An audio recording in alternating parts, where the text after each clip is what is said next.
नमस्कार दोस्तों, स्वागत है आपका मेरे चैनल भक्ति की शक्ति में।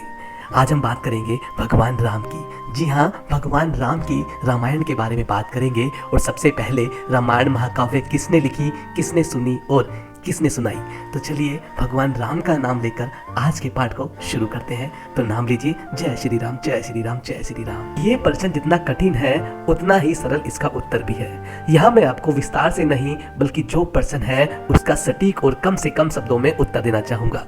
आपको लगता होगा कि रामायण एक ही है, जबकि मेरे हिसाब से बहुत सारी रामायण जिनको भिन्न भिन्न महापुरुषों द्वारा अनुवाद या लिखा गया है। जैसे एक रामायण महर्षि वाल्मीकि जी ने लिखी है तो दूसरी रामायण तुलसीदास ने लिखी है।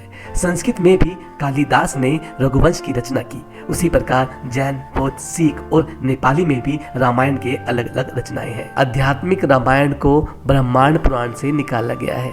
ब्रह्मांड पुराण को भी श्री वेदव्यास द्वारा अवतरित किया गया है। आध्यात्मिक रामायण के लेखक व्यास जी हुए। आध्यात्मक रामायण कहानी को श्री राम को श्री नारायण के रूप में श्री राम के दिव्यता के दृष्टिकोण से बताती है। यह वाल्मीकि के समांतर 7 कांडों में संगठित है। वाल्मीकि रामायण के बारे में आप जानते ही हैं। वाल्मीकि रामायण जहां राम के मानव स्वभाव पर जोर देती है। ऐसी ही है वशिष्ठ रामायण, दशग्रीव राक्षस चरित्रम वधम, आनंद रामायण, अगस्त्य रामायण, अद्भुत रामायण।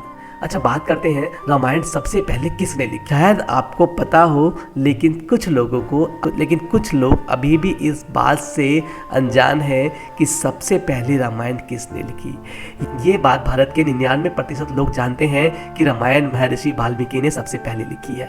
तो आइए जानते हैं कि कौन थे महर्षि वाल्मीकि। महर्षि वाल्मीकि को प्राचीन वैदिक काल के महान ऋषियों की श्रेणी में प्रमुख स्थान प्राप्त है। वह संस्कृत भाषा के आदि कवि और सत्य सनातन धर्म, आजकल ये हिंदू में सिमट गया है, के आदि काव्य रामायण के रचयिता के रूप में प्रसिद्ध है। महर्षि कश्यप और अदिति के नवम पुत्र वरुण आदित्य से इनका जन्म हुआ। इनकी माता चर्षणी और भाई भृगु थे।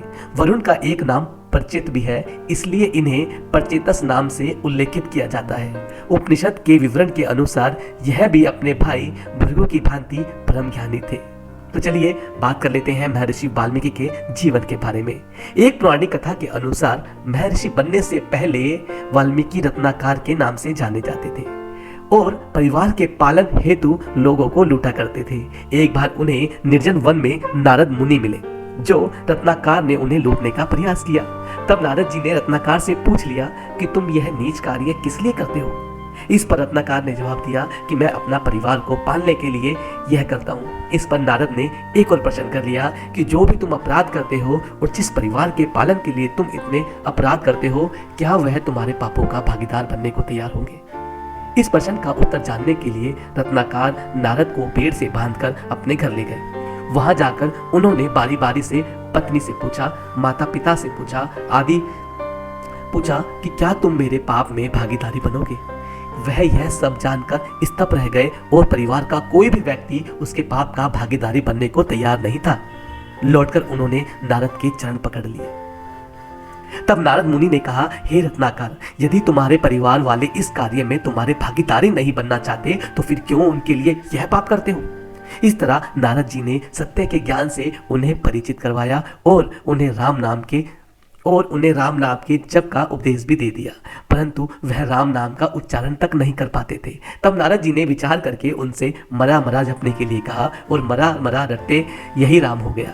निरंतर जप करते करते ध्यान में बैठे हुए वरुण पुत्र के शरीर को दीमकों ने अपना घर बनाकर ढक लिया था। साधना पूरी करके जब वह यह दीमकों के घर, जिसे हम वाल्मीकि कहते हैं, से बाहर निकले तो लोग इन्हें वाल्मीकि कहने लगे और वह ऋषि वाल्मीकि बन गए। अगर आप भी मेरी तरह भगवान श्री राम के भक्त हैं तो चैनल को सब्सक्राइब जरूर करें।